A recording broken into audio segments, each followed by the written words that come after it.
It's in a way the thing that has defined his career. He's been warning about Iran since the early 1990s. Iran is now trying to develop nuclear bombs. Are there any other nations that you would recommend that the United States launch preemptive attacks upon at this point? The two nations that are vying, competing with each other, who will be the first to achieve nuclear weapons, is Iraq and Iran. So there'll be an election in Israel before October this year.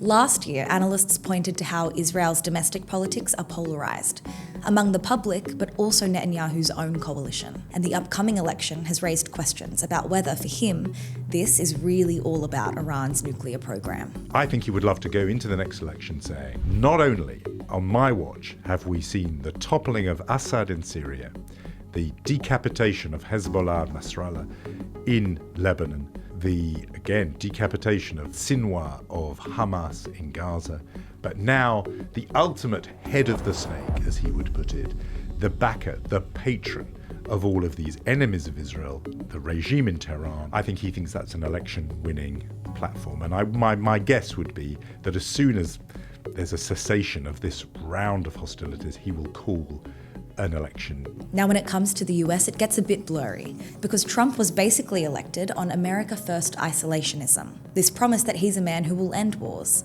not start them. I'm not going to start a war, I'm going to stop wars. He is angering and upsetting his own base with this, and it's certainly not delighting the rest of the American public. The opinion polls are nothing like the kind of approval that previous military interventions got. Like back in Iraq, 2003, Western leaders were laying the groundwork to at least make it look like there was a case for intervention.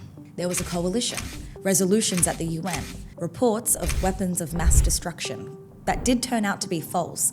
But this time, all we saw were vague remarks and an alliance between the US and Israel alone. Other allied governments were given minutes, if not any notice, of this huge military offensive. It's just one more example of how with Donald Trump he doesn't follow the usual rules. And there has been back and forth over whether Israel forced America's hand. We knew that there was going to be an Israeli action. We knew that that would precipitate an attack against American forces. And we knew that if we didn't preemptively go after them before they launched those attacks, we would suffer higher casualties. Based on the way the negotiation was going, I think they were going to attack first.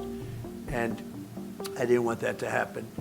So if anything, I might have forced Israel's hand. So experts are pointing to two very different political calculations here.